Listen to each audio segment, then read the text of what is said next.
दर्शकहरू नमस्कार। Mountain television एचडीको नियमित कार्यक्रम माउन्टेन संवादमा यहाँहरूलाई स्वागत छ। म राजाराम गौतम।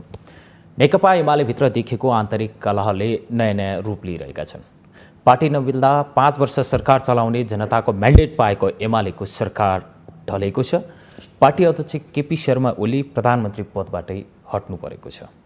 प्रदेश सरकारहरूमा पनि यही किसिमको फेरबदलहरू सुरु भइसकेका छन्। नेकपा एमालेभित्र देखिएको आन्तरिक कलहका कारण बढ्दै गएको द्वन्द्वले पार्टी नेतृत्व र कार्यकर्ता पङ्क्तिमा पारेको प्रभाव साथै प्रतिपक्षमा रहेर एमाले पार्टीको भूमिकाका विषयमा आज हामी विषयलाई केन्द्रित गर्नेछौँ। नेकपा एमालेका नेता तथा सांसद नारद मुनि राणा आज हामीसँग माउन्टेन संवादमा हुनुहुन्छ। कार्यक्रममा यहाँलाई स्वागत छ।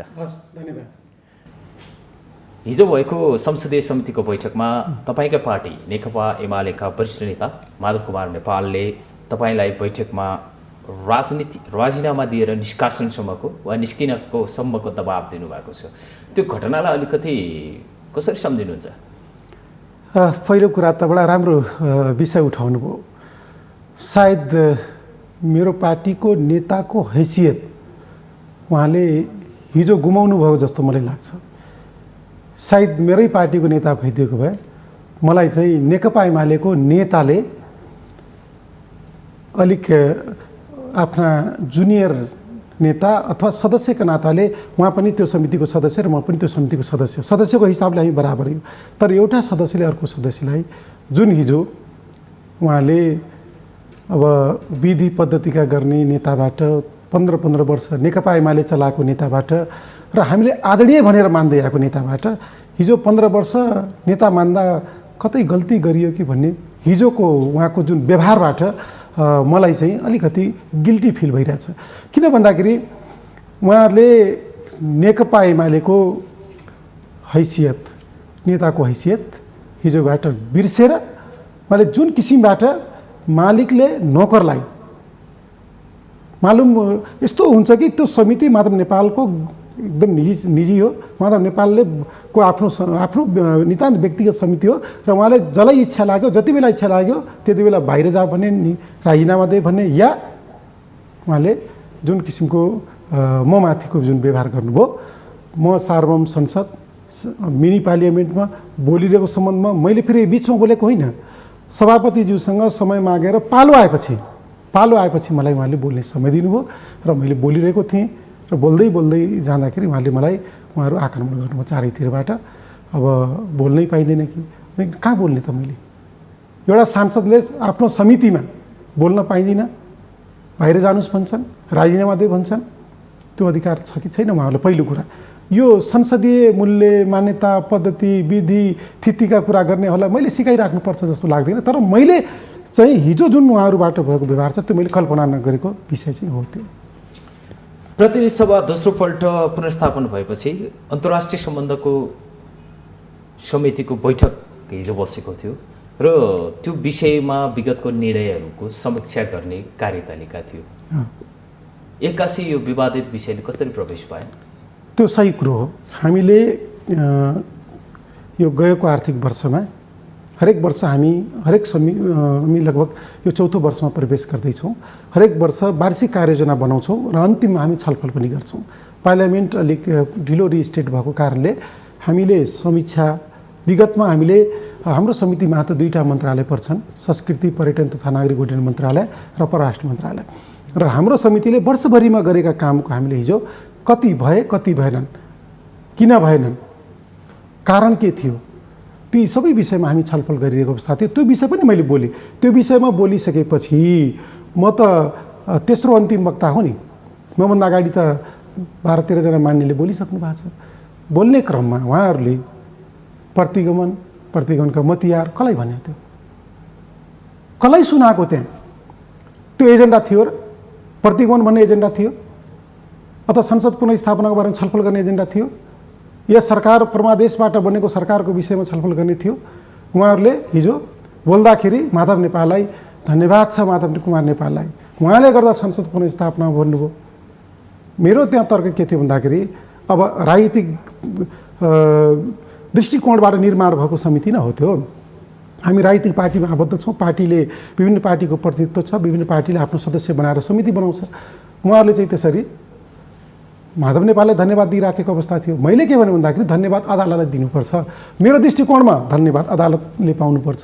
पार्लियामेन्ट रेजिस्ट्रेट अदालतले गर्यो र प्रधानमन्त्री पनि अदालतले परमादेशबाट बनाएको हुनाले यो धन्यवाद माधव नेपाललाई होइन, यो श्रेय चाहिँ अदालतलाई जानुपर्छ भनिसकेपछि उहाँहरूले अब धन्यवाद, मेरो दृष्टिकोणले मैले अदालतलाई धन्यवाद दिन खोजेँ, किनभने सम्मानित सर्वोच्च अदालत हामी सबैको अदालत हो र उहाँले गरेको फैसला सबैले मान्नुपर्छ। र उहाँले सर्वोच्च अदालतले रेजिस्ट्रेट गरिसकेपछि हामी सांसद भयौँ, त्यसपछि हामी समितिमा आयौँ र उहाँलाई धन्यवाद, अदालतलाई सर्वोच्च अदालतलाई किन धन्यवाद नदिने भनेर मैले चाहिँ सर्वोच्च अदालतलाई धन्यवाद दिएँ। त्यही विषयमा उहाँहरू अब भनौँ न अब पहिलादेखि घोषपेच गरिराख्नु भएको थियो, अब मैले बोल्ने क्रममा उहाँहरू यसरी चाहिँ आक्रमण गर्नुभयो। बैठक नै छोडेर जा भन्नु र हिजोकै भाषा सापट लिएर मात्र भन्छु म, प्रतिगमनको मतियारसम्म भनिनुलाई यो यही मात्र कारण त पक्का थिएन, यसको पछाडि केही कारण त छ जुन यहाँहरूले बुझ्नुहुन्छ, किनकि यहाँहरू पनि लामो समय राजनीति गरेर यो ठाउँसम्म आइपुग्नु भएको छ। यसलाई कसरी लिनु? यो वास्तवमा अलिकति बुझाइ फरक जस्तो लाग्छ मलाई है। अब हुन त मान्छेको आफ्नो बुझ्ने कुण्ड कुण्ड पानी मुण्ड मुण्ड विचार भन्छन्। के थियो भन्दाखेरि प्रतिगमनको मैले आशै बुझिनँ।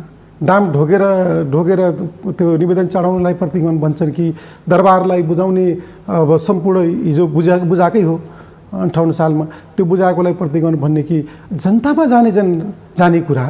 हामी राजनीतिक पार्टीहरू जसरी जनताको लागि हामी जो राजनीतिक दलहरू निर्माण गर्छौँ विभिन्न नामले, अनि त्यही दलले हामी चुनावमा जान्छौँ।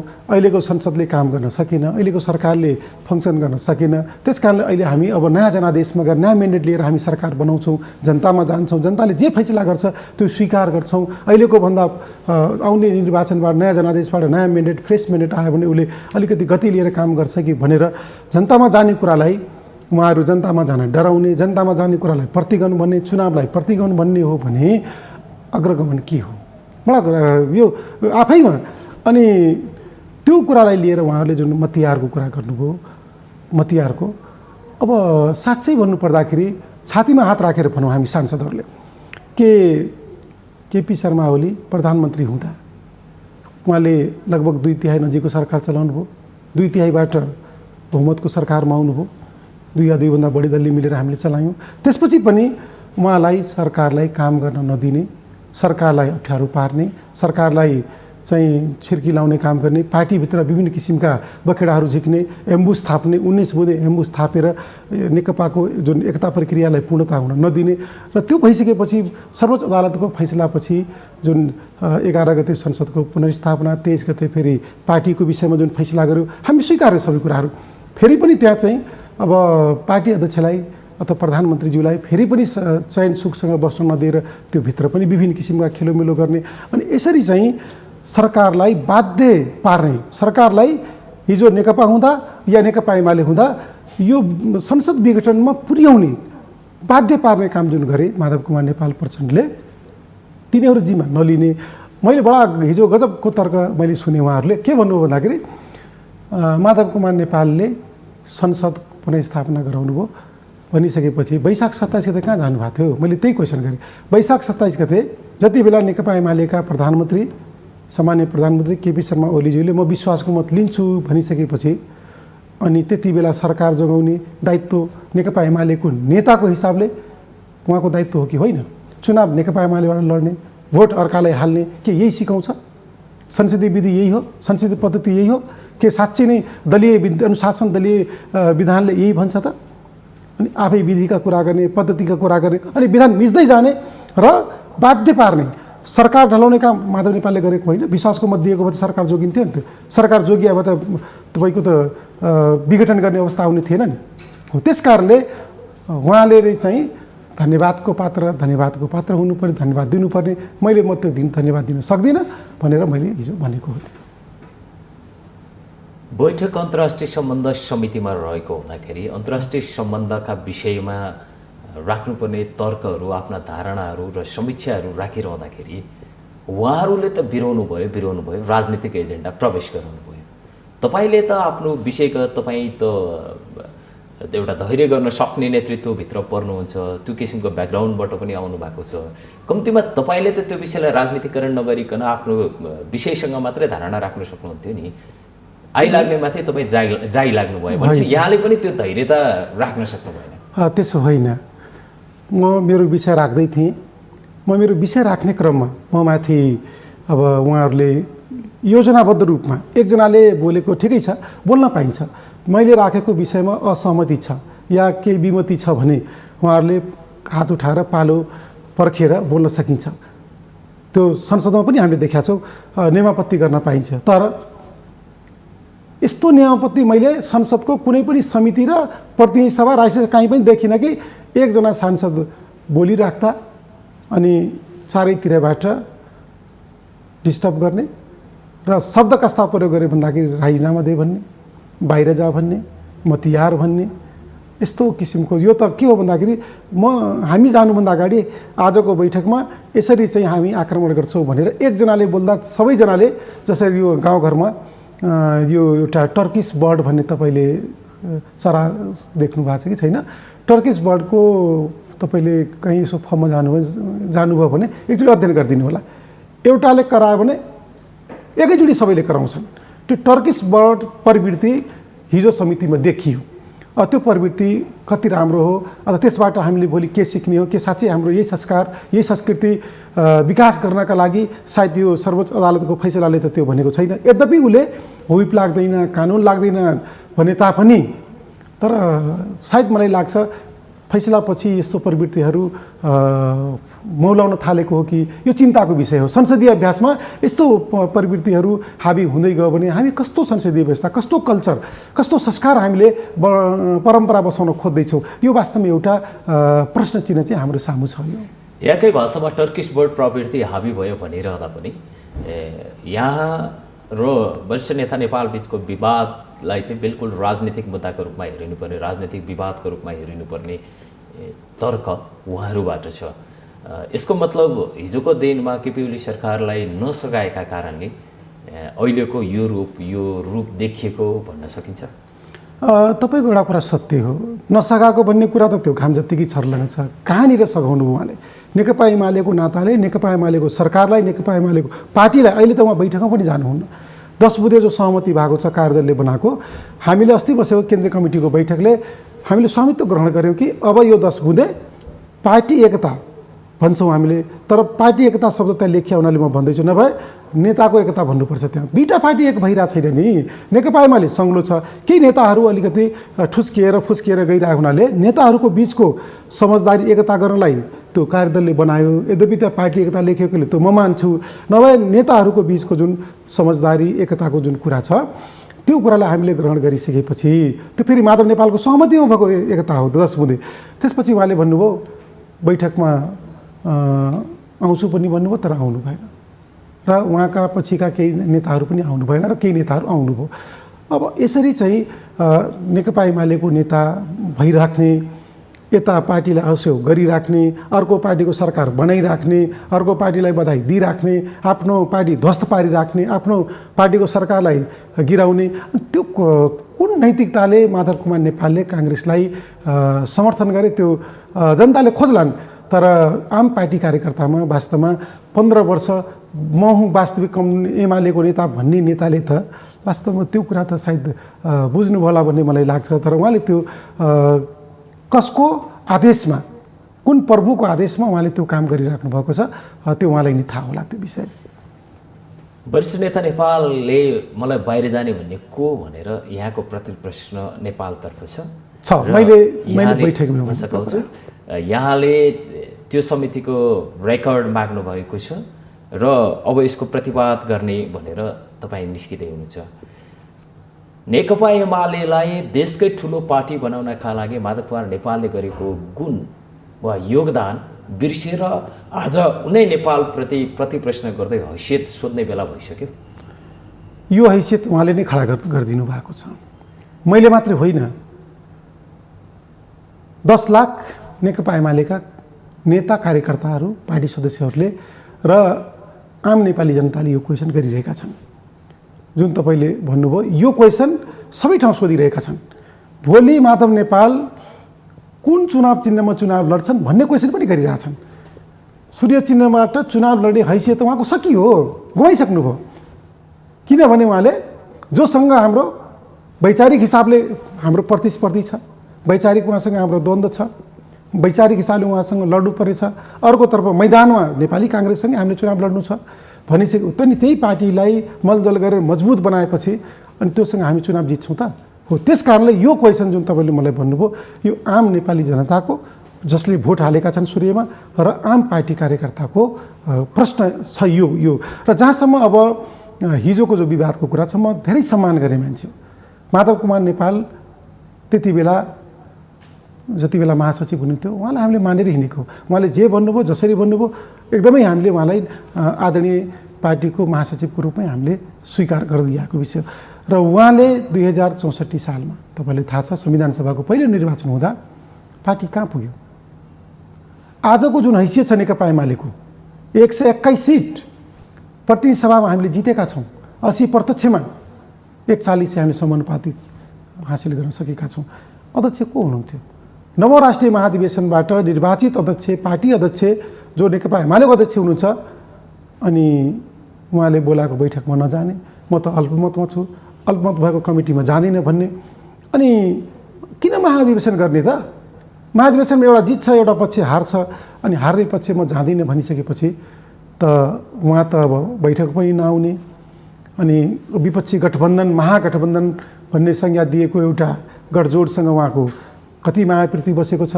त्यसमा त्यो गठबन्धनमा लागेर आफ्नो पार्टी ध्वस्त गर्ने, पार्टीको नेतृत्वलाई खुल्याउने, पार्टीको सरकारलाई ढलाउने यो नैतिकता उहाँले जुन गुमाइसकेको कारणले अब नेकपा एमालेको नेता हो कि होइन भन्ने कुरा यो आम जनतामा प्रश्न जनताले गरिरहेका छन्। यो गल्ती कमजोरी नै भएको छ भने आन्तरिक पार्टीमा सल्लाह गर्न सकिन्छ। यो पार्टीको कल्चरभित्र पनि पर्छ। यसरी सार्वजनिक ठाउँमा भोलि ती रेकर्डहरू, ती कुराहरू बाहिर जाँदाखेरि जनताबाट जनमत लिएर आएका नेताहरू यो ठाउँमा आएर यो किसिमको विवादमा झेलिँदा जनताप्रति के मेसेज जान्छ? यो वास्तवमा सही कुरा उठाउनु भयो। मैले बुझेको नेकपा एमाले त्यही हो। हिजो नेकपा एमालेमा हामी हुँदा पार्टीको निर्णयको विरुद्धमा कसैले कुनै चिया पसलमा या कहीँ यसो सार्वजनिक मिडियामा बोल्यो भने आत्मालोचनाको विषय बन्थ्यो, आलोचना गरिन्थ्यो र केही समयलाई निलम्बन समेत गरिन्थ्यो, कारबाही समेत गरिन्थ्यो। अनि सुरु कसले गर्यो? पार्टीको निर्णय, पार्टीको नीति, पार्टीको हित विपरीत, राष्ट्रको हित विपरीत सडकमा बोल्दै को हिँड्ने? एमालेको सरकार छ, एमालेको अध्यक्षको विरुद्धमा मिडियामा बोल्दै हिँड्ने, पत्र पत्रिकामा बोल्दै हिँड्ने, सभा रिपोर्टर्स क्लबमा गएर बोल्दै हिँड्ने को थिए? त्यस कारणले यो कुरा त वास्तवमा जुन डे वानबाट जति बेला केपी शर्मा ओली सामान्य प्रधानमन्त्री बन्नुभयो, पार्टीको अध्यक्ष बन्नुभयो, पार्टीभित्र अलिकति भित्रभित्र केही विवादहरू थिए, तर हामी नेकपा माओवादी केन्द्रसँग हामी गठबन्धन गरेर चुनाव लड्यौँ, पार्टी एकताको कुरा गऱ्यौँ। त्यति बेलासम्म पनि बिचमा केही असन्तुष्टिहरू थिए। त्यसका बावजुद पनि पार्टी अगाडि बढ्दै गयो। हामी एकता प्रक्रियाका धेरै कामहरू अगाडि गर्दै गयौँ। तर जसरी अहिले पछिल्लो समय तपाईँले भन्नुभयो अब नाङ्गो नाच, अब तपाईँले भन्नु वास्तवमा त्यहाँ बोल्नु हुन्थ्यो हुँदैन थियो या गर्नु हुन्थ्यो हुँदैन थियो, पार्टीका कुराहरू पार्टीभित्रै गर्ने हो। अनि हिजो उहाँहरूले भन्नुभयो होइन, माधव नेपालहरूले, प्रचण्डहरूले बैठकमा नआउने, अनि आज को आइरहेको छैन बैठकमा? आज केपी शर्मा ओली पार्टीको अध्यक्ष हुन्छ नेकपा एमालेको। सर्वोच्च अदालतले दुईटा पार्टीलाई अलग अलग अस्तित्व बनाइसकेपछि बैठकमा नआउने, बाहिर बोल्दै हिँड्ने, भेटघाट गर्न समेत नमान्ने, ल बालुवाटार छिर्दैन भन्ने, मेरियटमा बसिएन कि, तपाईँको के अरे एकजना रामेश्वर थापाजीको घरमा बसिएन कि, अनि दुईटा नेताको बिचमा देखादेखै गर्न नहुने भनिसकेपछि त उहाँले वास्तवमा नेकपा एमालेमा बस्न चाहिराख्नु भएको छैन कि भन्ने एउटा त्यो देखिएको छ। तर अस्ति बसेको केन्द्रीय कमिटीको बैठकमा सर्दै पार्टी अध्यक्ष कमरेडले प्रश्न भन्नुभयो, आउनुहोस् सबैलाई आम माफी, हाम्रा के कमी छन्, कमजोरी छन्, कोबाट, कसबाट, कहाँ के भएको छ, सबै खुला, सबै आम रूपमा छलफल गरौँ, सबै कुरा म बिर्सिदिन्छु। मलाई पार्टी सदस्यबाट, सङ्गठित सदस्यबाट, सरकार वा संसदीय दलको नेताबाट, पार्टीको अध्यक्षबाट केबाट कारवाही गरिएन, तरै म सब बिर्सिन्छु नेकपा एमालेको सङ्ग्लो नेकपा एमालेको एकताको लागि म चाहिँ सबै ठुलो छाती बनाएर खुला दिल भएर आउनुहोस् भन्नुभयो, तर खै त आएको। आज कति दिन भइसक्यो, आज हामी तेस्रो दिनमा छौँ। अहिलेसम्म कुनै, यद्यपि नेताहरू लागिराख्नु भएको छ, म फेरि पनि विश्वास गर्छु कि जुन एकताका लागि खटिरहनुभएका आदरणीय नेता कमरेडहरू हुनुहुन्छ, तपाईँहरूको मिसन सफल होस्, हाम्रो मिसन सफल होस्। नेकपा एमालेको एकताको जुन नेताहरूको बिचको जुन एकताको कुरा छ, यो चाँडै नै, अब यो धेरै भइसक्यो, अब क्लियर गर्नु पर्यो। आउँदैन भनेपछि आउँदैन, सकियो कुरा। होइन भनेपछि नेकपा एमालेको नेता भइराख्ने, पार्टीमा नआउने, बैठकमा नआउने, पार्टीलाई खुल्याइराख्ने, नेतृत्वलाई खुल्याइराख्ने, अनि गर्न खोज्या के हो? नेतालाई कमजोर बनाएर, नेतृत्वलाई कमजोर बनाएर, पार्टीलाई कमजोर बनाएर अनि व्यक्ति मोटाएर त पार्टी बन्दैन नि। त्यस कारणले यो पक्कै बुझ्नु भएको छ उहाँहरूले। उहाँहरू जतिको नेताहरूलाई हामीले बुझाइराख्नुपर्छ जस्तो मलाई लाग्दैन। पार्टीका विवादहरू त बसेर सहमति गरिन्छ, विवादमाथि छलफल चल्छ। हुकुमी शैलीमा आम माफी भनिरहँदा अपराधी हो र नेताहरूलाई आम माफी दिनको लागि? यो कसरी बुझ्नुभयो तपाईँले? मैले बुझिनँ यो विषय। उहाँले बैठकमै भन्नुभएको छ, हुकुमी शैलीमा होइन, बैठकमा। अझ बैठकमा पार्टी अध्यक्षले बोलेको कुरा बैठकको निर्णय हुन्छ र त्यो लेखिन्छ भने हामीले योभन्दा अगाडिको यो असार 18 गतेदेखि बैठक सुरु गऱ्यौँ। असार 18 गते हामी त्यति बेला 3 दिन बैठक गऱ्यौँ। त्यति बेला पनि हामीले अब धेरै कोणबाट कुराहरू उठ्यो। पार्टीको निर्णय नमान्ने, पार्टीको निर्णय उल्लङ्घन गर्ने, निर्देशनलाई उल्लङ्घन गर्ने, हुइप नमान्ने, अथवा त्यो वैशाख 27कै कुरा गरौँ, हुइप जारी गरियो, विश्वासको मतमा आएनन्, के गर्ने विषयमा व्यापक छलफल भयो। तर पार्टी अध्यक्षले के भन्नु भन्दाखेरि, ठिक छ, उहाँहरूको मिसन मलाई सरकारबाट हटाउनु थियो, यदि पुरा भएको छ भने ल म हटेँ, अदालतको आदेशबाट म बालकोट सरेँ।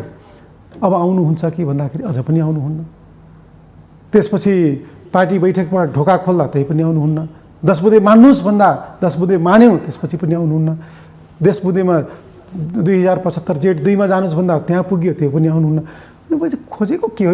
यो बच्चा हुन्छ नि, ललिपप, कहिले ललिपप ल्यायो, टफी ल्यायो, चक्लेट ल्यायो, भन्दा सब फालेर अनि के हुन्छ भन्दाखेरि उसको खाने इच्छा हुँदैन भनेपछि कतै मिल्ने इच्छा नभएर हो कि नेताहरूको बिचमा।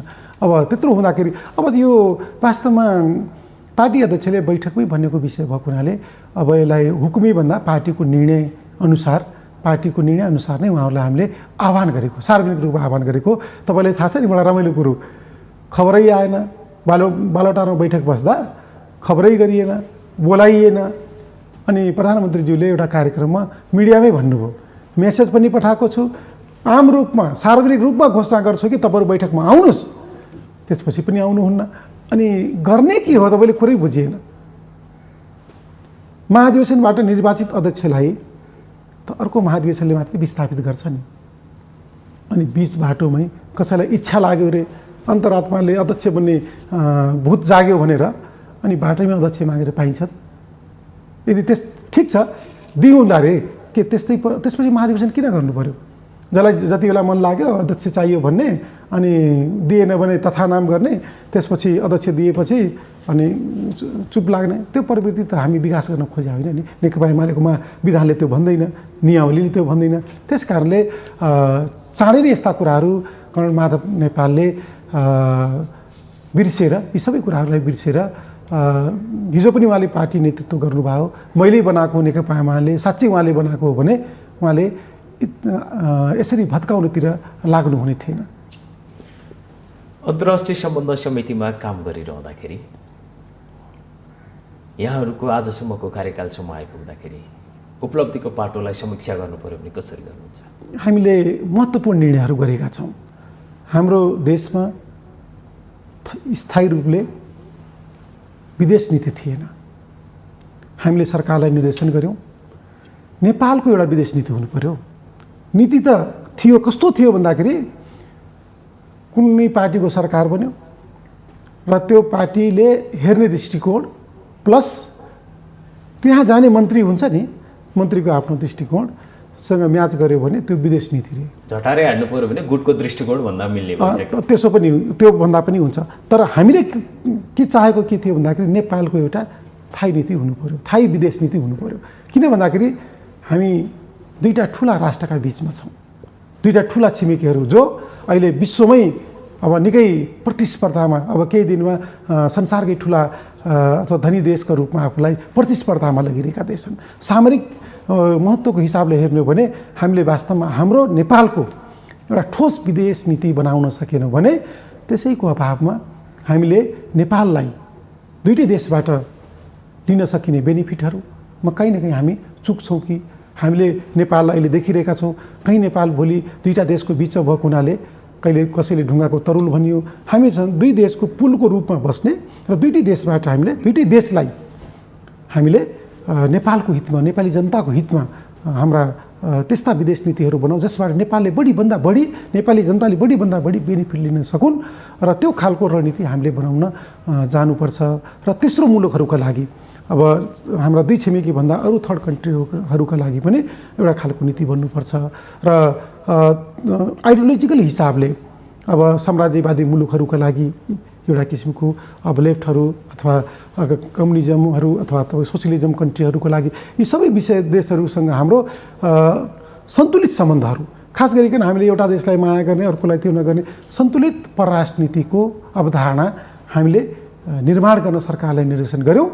र त्यति बेला परराष्ट्र मन्त्री प्रदीप गेवालीजी हुनुहुन्थ्यो, उहाँले सबभन्दा ठुलो हाम्रो कार्यकालको एउटा उपलब्धि यो भयो। ड्राफ्ट तयार भयो, त्यो ड्राफ्ट तयार पासै भइसक्यो त्यो। र अब मेरो अनुरोध के छ भन्दाखेरि अब त्यो नेपालको परराष्ट्र नीति हो है, नेपालको विदेश नीति हो है त्यो। अब कुनै व्यक्तिको इच्छा लागेर त्यसलाई जथाभावी रूपले चेन्ज नगरौँ। त्यसैले त्यो हामीले त्यसरी चाहिँ सरकारलाई निर्देशन गऱ्यौँ र त्यो छलफल भएर त्यो टुङ्गिएको अवस्था छ। अर्को के छ भन्दाखेरि हाम्रो कार्यकालमा हामीले दुईटा मन्त्रालय, मैले अघि भने संस्कृति पर्यटन तथा नागरिक उड्डयन मन्त्रालय अन्तर्गत रहेको हायत रेजेन्सी तारागाउँ विकास समितिको जो जग्गा थियो त्यसको उपसमितिको सदस्य म पनि थिएँ। 39% सेयर भएको नेपाल सरकारको तारागाउँ विकास समितिमा तपाईँले हेर्नुभयो भने 2048-49 सालदेखि सुरु भयो, आज 2078मा आउँदा कतिमा झरेको छ थाहा छ? 9%मा।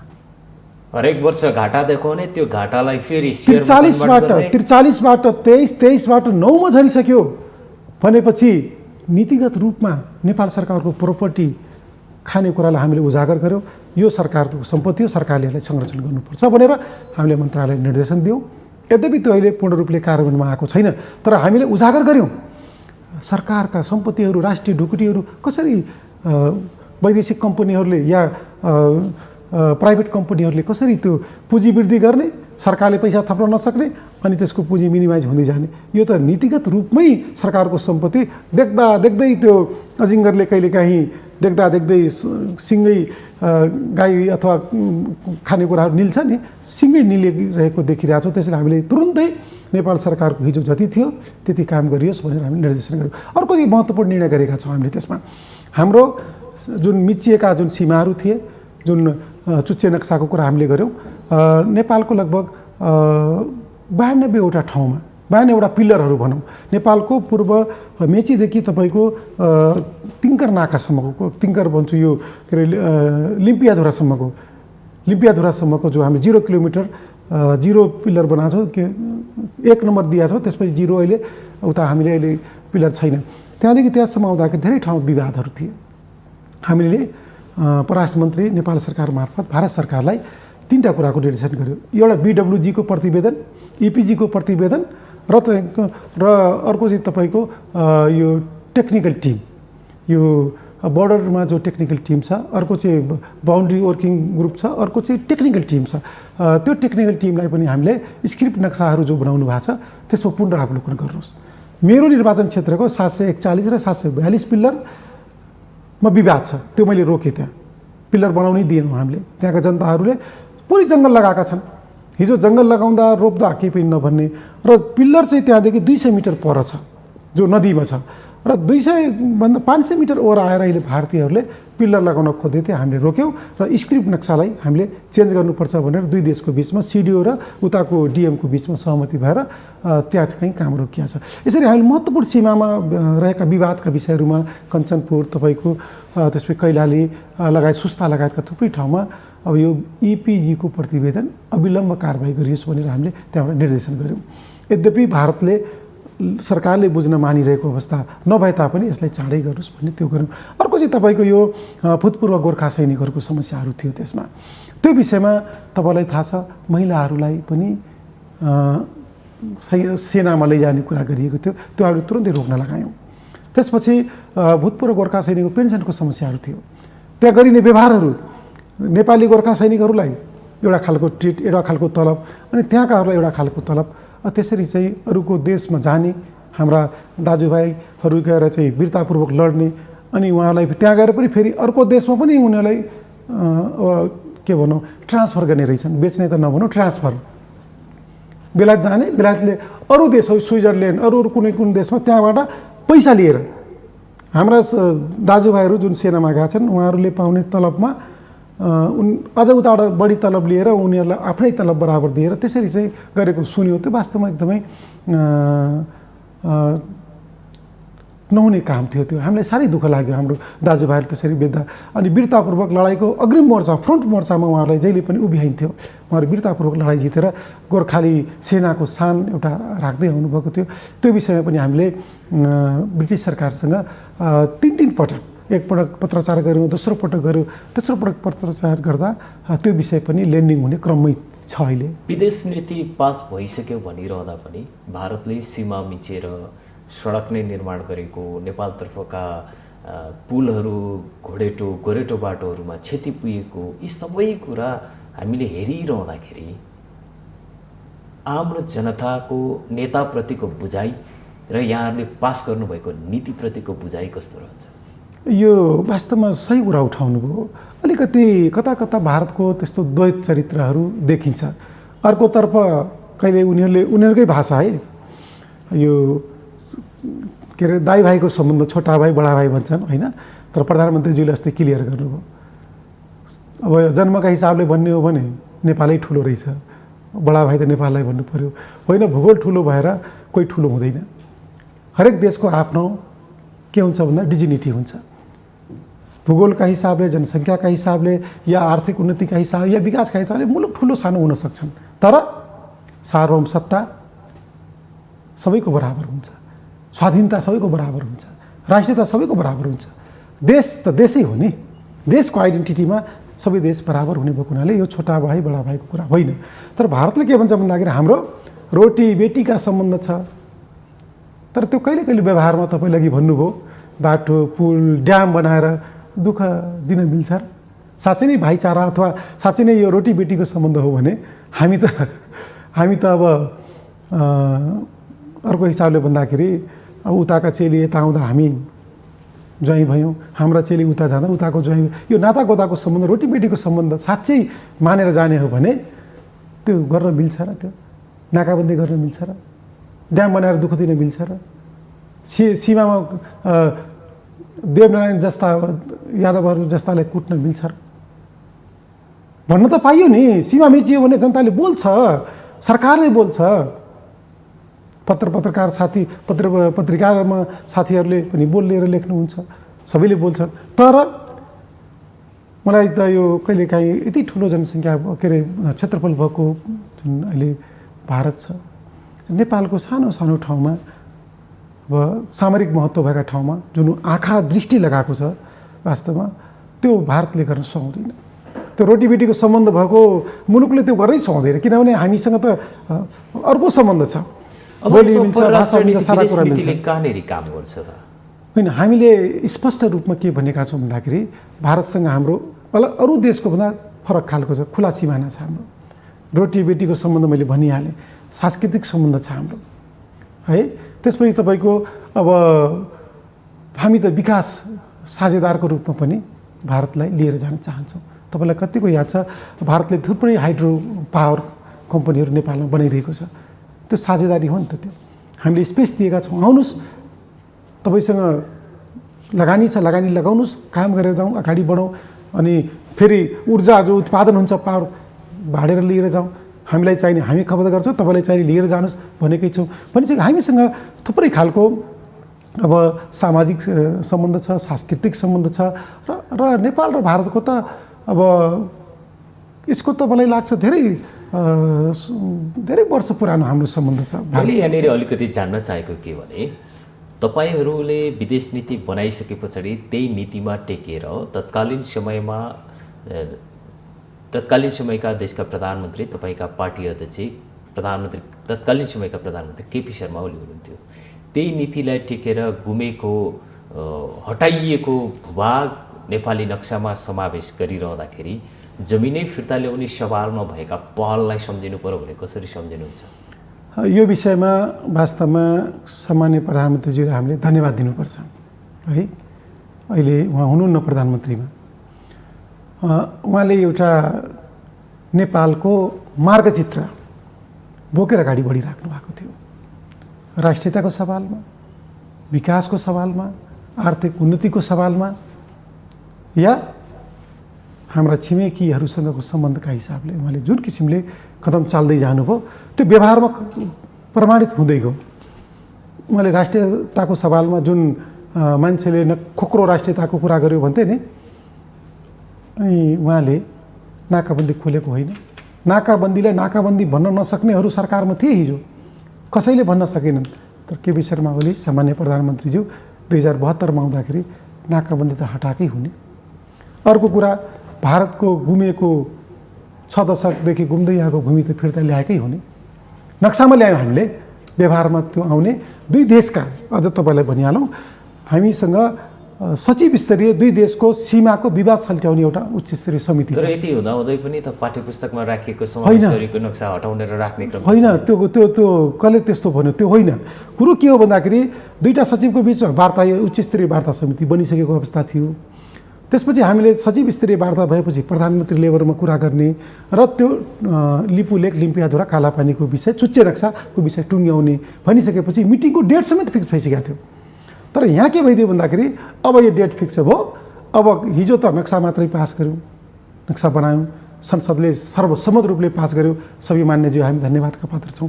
अब यहाँ के थियो भन्दाखेरि अब केपी ओलीले आफ्नो कार्यकालमा भूमि फिर्ता ल्याउँछन्, अब यो भूमि फिर्ता ल्याउन दिनुहुन्न, त्यस कारणले यो सरकार ढाल्नुपर्छ भनेर आफ्नै पार्टीभित्रका केही मान्छेहरू लागे, माधव नेपालहरू लागे, प्रचण्डहरू लागेर यो सरकार ढाले। होइन भनेपछि आज म तपाईँलाई ठुक्का भन्न चाहन्छु, अहिलेसम्म केपी शर्मा ओली प्रधानमन्त्री भइदिएको भए काठमाडौँमा विदेश मन्त्रालय, भारतको विदेश मन्त्रालय, हाम्रो परराष्ट्र मन्त्रालयको बिचमा सचिव स्तरीय मिटिङ तय थियो, डायलग हुन्थ्यो। अब यो कोभिडका कारणले, विभिन्न कारणले अलिकति ढिलो हुँदै गएको कारणले त्यो डायलग हुन सकेन।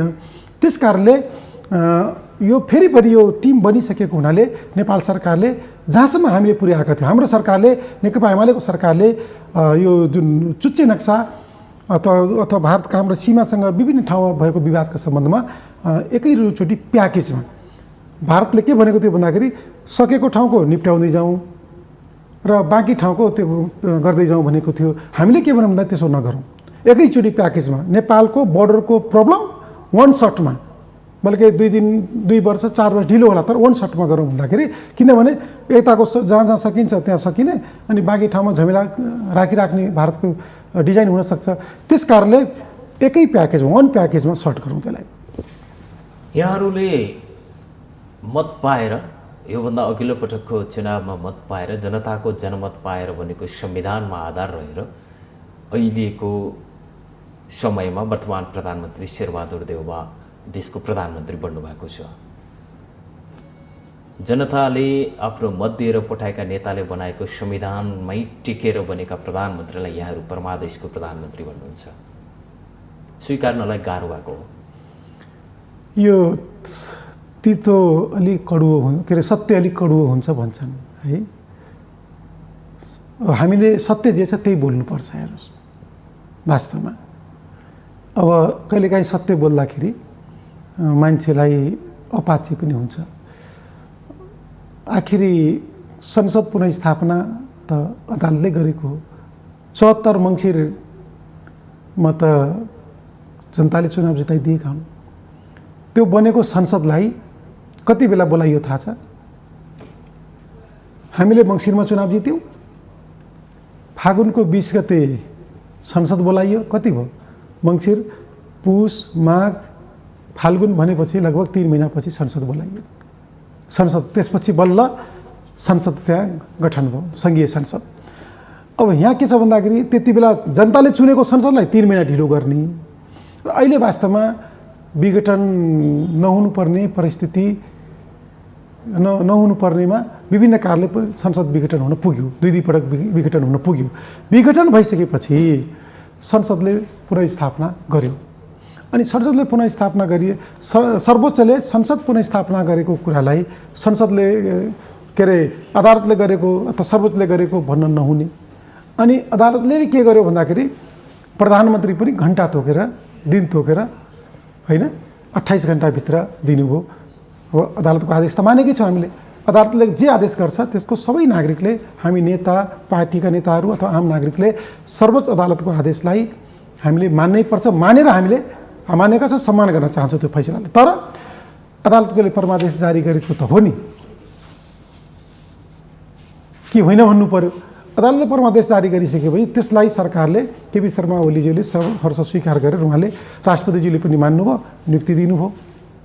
अब यदि त्यो होइन भने त उहाँले भन्न सक्नु पर्यो नि, हामी त अब संसदबाट राष्ट्रपतिले नियुक्ति कसरी गर्नुभयो, तपाईँले नियुक्ति पत्र त पढ्नुभयो होला, परमादेश बमोजिम भन्नुभएको छ। त्यो मैले बोलेको कुरा होइन नि, नियुक्तिमै भनेको छ सर्वोच्च अदालतको परमादेश बमोजिम फलानालाई प्रधानमन्त्रीमा नियुक्ति गरिएको छ भन्नुभयो।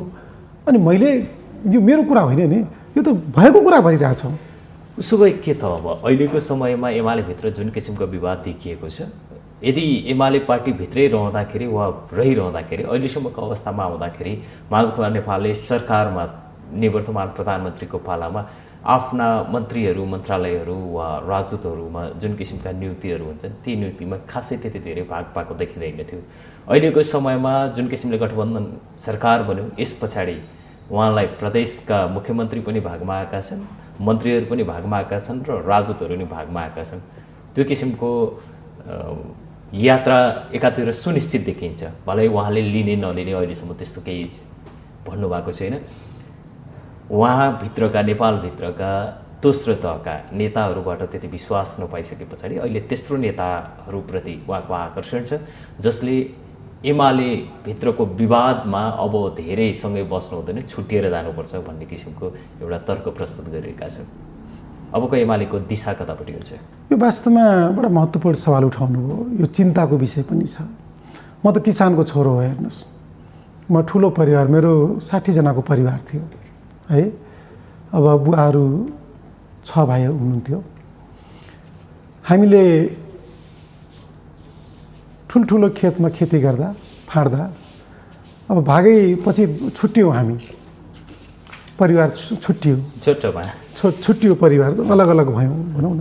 त्यो भइसकेपछि भाग त त्यहीबाट पाइयो नि त। मैले जुन जमिनमा कमाएको छु त्यही अन्न भाग बन्डा गऱ्यो नि त।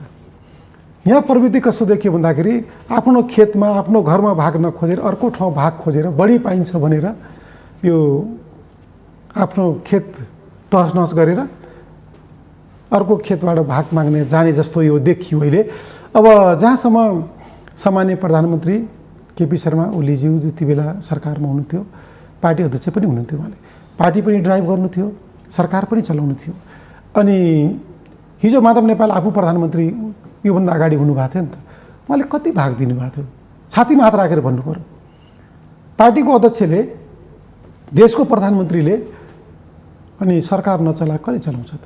पार्टी पनि पार्टी अध्यक्षले चलाउँछ, सरकार देशको प्रधानमन्त्रीले चलाउँछ।